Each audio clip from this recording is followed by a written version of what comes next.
രാമചന്ദ്രാഭിഷേകം ശ്രീരാമചന്ദ്രാഭിഷേകം സീതയാ സഹിത രാമചന്ദ്ര രഘുവീരരാജ്യാഭിഷേകം ശ്രീനീലകണ്ഠാഭിഷേകം ആഞ്ജനേയ പരിസേവ്യൻ ധീരഭരതാഭിപൂജ്യൻ വീരലക്ഷ്മണ കുമാര ശത്രുഘ്ന സോദരാർച്ചിത പദാബ്ജൻ ശ്രീനീലകണ്ഠ.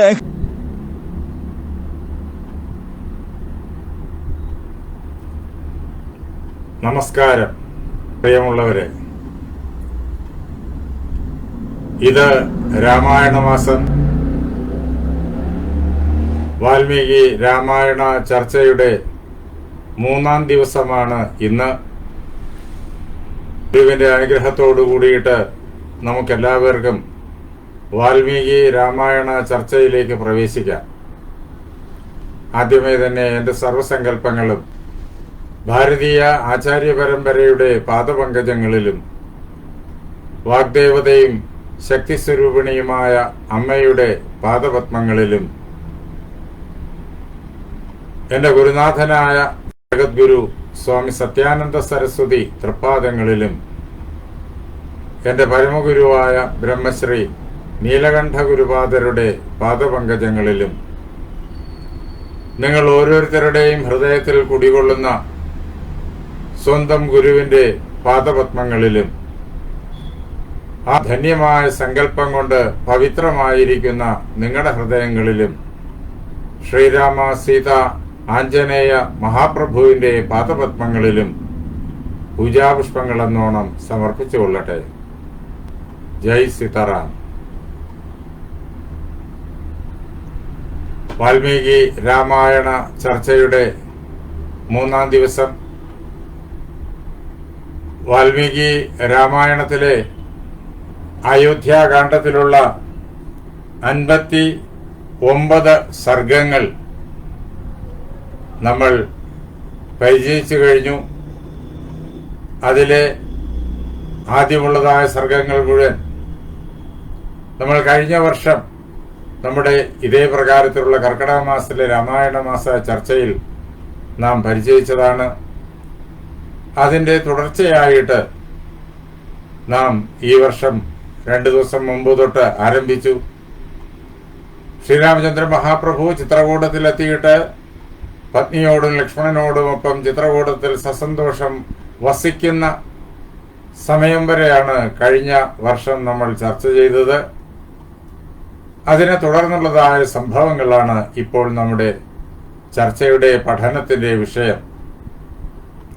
സുമന്ത്രര് രാമന്റെ നിർദ്ദേശം ശിരസാവഹിച്ചുകൊണ്ട് അയോധ്യയിലേക്ക് മടങ്ങിപ്പോകേണ്ടി വന്നു അദ്ദേഹത്തിന് എന്നതാണ് യാഥാർത്ഥ്യം. മനസ്സില്ലാ മനസ്സോടെ രാമനെ വിട്ട് അദ്ദേഹത്തിന് പോകേണ്ടി വന്നു. അദ്ദേഹം അയോധ്യയിലെത്തി രാമന്റെ വൃത്താന്തങ്ങൾ ദശരഥ മഹാരാജാവിനെ കേൾപ്പിക്കുന്നത് കഴിഞ്ഞ ദിവസങ്ങളിൽ നാം ശ്രവിച്ചു. ദശരഥന്റെ ശോകം, ദശരഥനെ സമാശ്വസിപ്പിക്കാൻ വേണ്ടിയിട്ട് സുമന്ത്രരുടെ വാക്കുകൾ, സുമന്ത്രർ പോലും പൊട്ടിക്കരയുന്നു. അവിടെ നിൽക്കുന്ന എല്ലാ ജനങ്ങളുടെയും ദുഃഖം, അതെല്ലാം നാം കഴിഞ്ഞ ദിവസങ്ങളിൽ കണ്ടു. ദശരഥ മഹാരാജാവ് സുമന്ത്രരോട് പറയുകയായിരുന്നു കഴിഞ്ഞ സർഗത്തില് 59-ാം സർഗത്തില്, അല്ലയോ സുമന്ത്രരെ, എന്നെ രാമൻ പാർക്കുന്നതായ വനത്തിലേക്ക്, രാമന്റെ സമീപത്തേക്ക് കൊണ്ടുപോവുക. ഞാൻ രാമനെ കണ്ടുകൊള്ളട്ടെ. ഇങ്ങനെ പറഞ്ഞ ദശരഥൻ മോഹാലസ്യപ്പെട്ട് വീഴുന്നു. വീണ്ടും അദ്ദേഹം ഏറെ നേരത്തെ ശുശ്രൂഷകൾക്ക് ശേഷം ഉണർന്ന് അദ്ദേഹം കണ്ണുനീർ വാർത്തുകൊണ്ടിരിക്കുമ്പോഴേക്കും കൗസല്യ ദശരഥ മഹാരാജാവിനോട് പറയുന്ന വാക്യങ്ങളാണ് 60-ാമത് സർഗത്തില് നമ്മൾ കേൾക്കുന്നത്. ഒരു ഭൂതാവേശത്തിൽ എന്നോണം കൗസല്യ വിറച്ചുകൊണ്ട് ഭൂമിയിൽ വീണു ദുഃഖത്തിന്റെ ആധിക്യത്താൽ.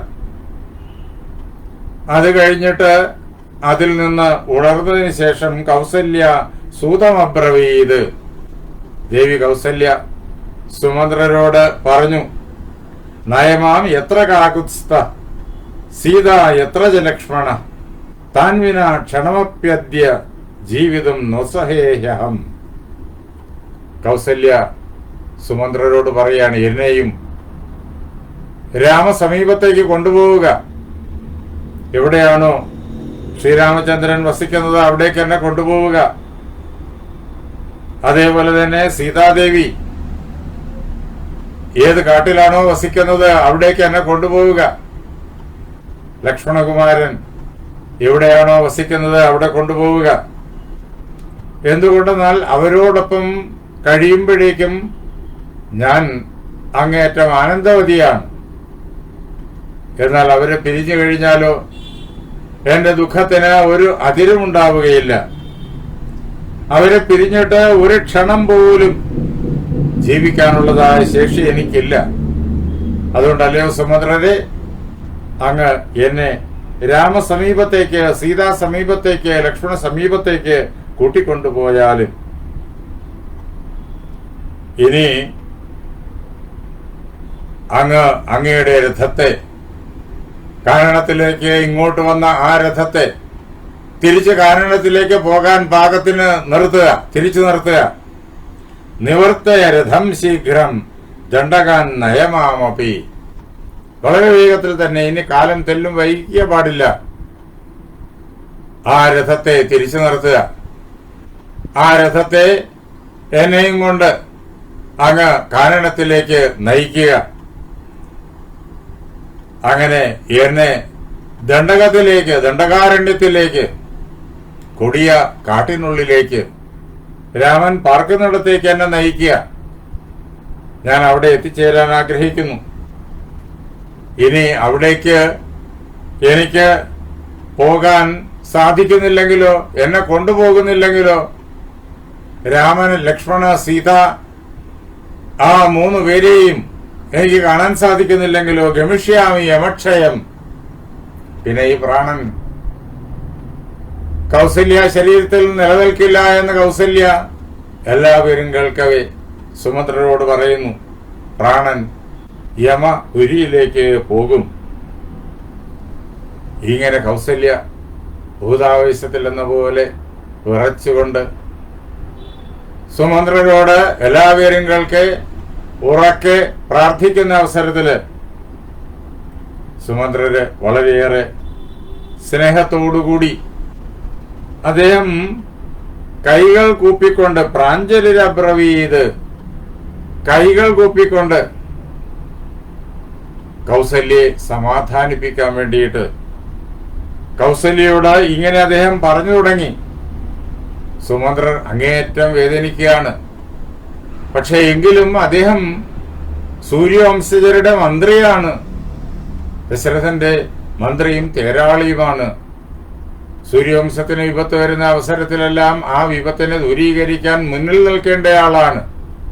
ദുഃഖമെന്ന മഹാവിപത്തിന്റെ മുന്നിലാണ് രാജാവും റാണിയും.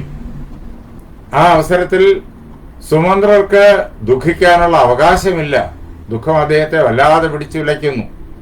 പക്ഷെ അദ്ദേഹം അദ്ദേഹത്തിന്റെ മനസ്സിനെ വീണ്ടും വീണ്ടും ഓർമ്മിപ്പിക്കുകയാണ്, തനിക്ക് ദുഃഖിക്കാൻ അധികാരമില്ല. എന്തുകൊണ്ടെന്നാൽ തന്റെ കർത്തവ്യം രാജാവിന്റെ ദുഃഖത്തെ ദൂരീകരിക്കുക, കൗസല്യയുടെ ദുഃഖത്തെ ദൂരീകരിക്കുക, അവരുടെ മനസ്സിന് സന്തോഷം വരുത്തുക, സമാശ്വാസം വരുത്തുക. അതാണ് തന്റെ കർത്തവ്യം. താൻ ദുഃഖിച്ചു പോയി കഴിഞ്ഞാൽ തനിക്ക് ഈ കർത്തവ്യം നിർവഹിക്കാൻ കഴിയാതെ വരും. അതുകൊണ്ട് തനിക്ക് കരയാൻ അവകാശമില്ല എന്ന് സ്വന്തം മനസ്സിനെ പലപാട് പഠിപ്പിച്ചുകൊണ്ട് വല്ലവിധേയനെയും തന്നെ നിയന്ത്രിച്ച്, എന്നിട്ടും കണ്ഠം ഇടറുന്നുണ്ട്. അങ്ങനെ ഇടറുന്ന കണ്ഠത്തോടുകൂടി, വിറയ്ക്കുന്ന കൈവിരലുകളോടുകൂടി സുമന്ത്രര് ദേവിയോട് പറയുന്നു,